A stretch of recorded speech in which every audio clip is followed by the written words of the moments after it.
Hey guys, and what is going on? Welcome to another Wrath of the Lich King gold making video. It's currently in the pre-patch, and this is one of the best farms you can do with a Ret Paladin, DK or Warrior.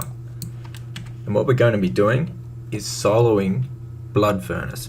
Now, it works overall best with a Ret Paladin, and you should be expecting to make anywhere from 300 to 350 gold in raw gold straight from venerables. So it's a really good farm, and it works really good on the fresh servers.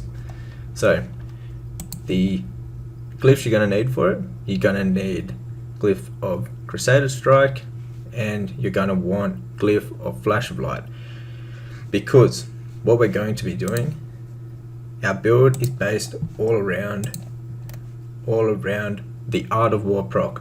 And basically what this does, it has a 10% chance whenever you hit a critical strike with the Judgment, Crusader Strike, or Divine Storm.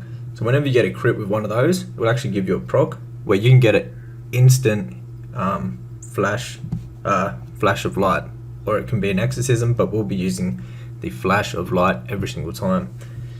That is why we want the glyph of flashlight.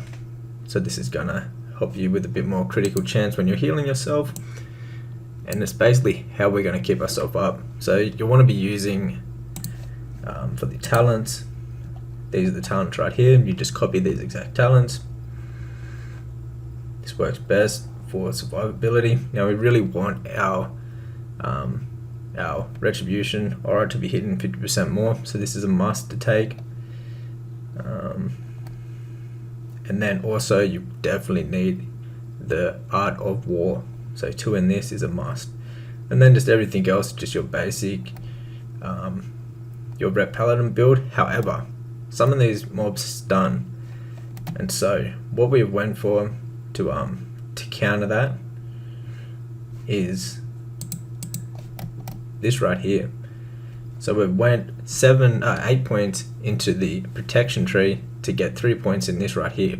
This has a 30% chance it reduces the stuns, and so you see that you get on you by 30%. This is really handy. And then also our your Hand of Freedom, by taking this Divine Purpose, when you use Hand of Freedom, it will actually take you out of stuns. So they're the must-have talents when you're doing this on a Ret Paladin. Alright, so I'll show you how to do the run right now. Now, just before the run, you don't need good gear at all. Like the brutal gear is way more than enough that you're gonna need to run this. You could actually do this while you're like leveling up from level like 65 to 70. If you wanted to do that, you can still solo this really easily. So you can just have whatever gear. It doesn't really matter. It's pretty easy to do, to be honest. If you have less gear, you just pull less. If you have more gear, you pull more. So I'll show you how to do the run. I'll throw it in fast forward here. So you just want to take your time with it. You don't need to pull too many at once.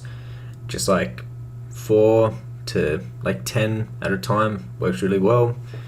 Now there are a couple mobs, the rogues, that actually do stun you. So with them, you want to make sure you don't have like 10 of those on you. So that's these guys right here.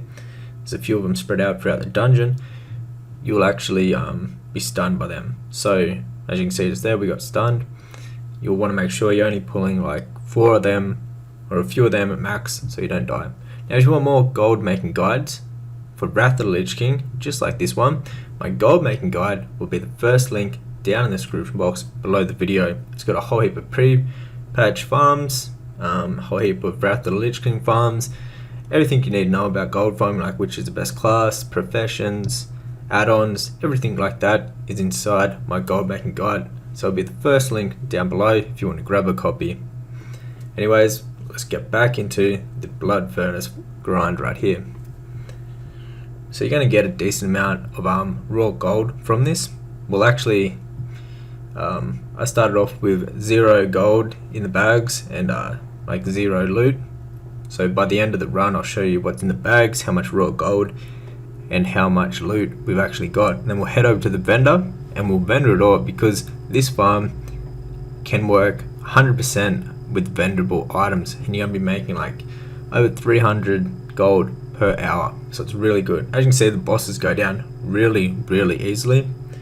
You have to make sure every time you're getting your Art of War proc that you are using that on a flash of light, just to keep your health up. Like, there's no point healing once you're down at like 20%.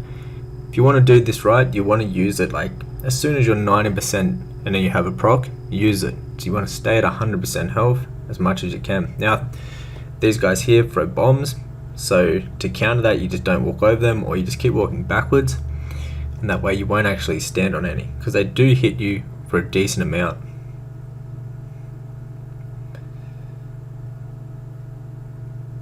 So we're just got to clear out this whole room first before we can take on the boss. Now the cloth also is going to add up. If you have first aid trained, you can actually turn the cloth into bandages, and they sell for like double the amount. So that's another thing to take in consideration. Or if you're on a low pop server, you might actually be able to sell them in the auction house for way above vendor price, so you can make even more of that. And now another thing, if you had disenchanting, so if you had enchanting, you could also disenchant the blues and some of the greens that are worth disenchanting, and you would make even more gold, probably up to like 400 gold per hour if you had the first aid and you had your enchanting, because you'd be able to disenchant, sell the enchanting mats, and be able to vend the cloths for a lot more. As you can see, there's a few casters here. These guys can hit you a bit more than the melee. You just want to take them out as quick as possible. And remember, you can use your Hodge and stun all these guys. That helps out a lot. These guys knock you back. It's pretty annoying. As you can see, we just got knocked 3 times in a row. But you just keep your concentrate down, and then when you land, Divine Storm, and they should be gone. So with this boss here, you just got to clear the ads first. Once the ads are gone, the boss is all yours. Then you just burn him down, and the entrance is right behind you, where you can run back, and it will lead to the start of the dungeon. That's where you can reset, and you can run back in and rinse and repeat. So we made 30 gold and 53 raw gold, so that's pretty good. And then we got all these items. So I'll show you how much this all goes for at a vendor. You could get a bit more if you went to the auction house, like I said, or you had disenchanting, etc. But if we're just vendoring all this, a run takes about like 13 to 15 minutes. If you vendor everything, you're looking at about 79 gold per run.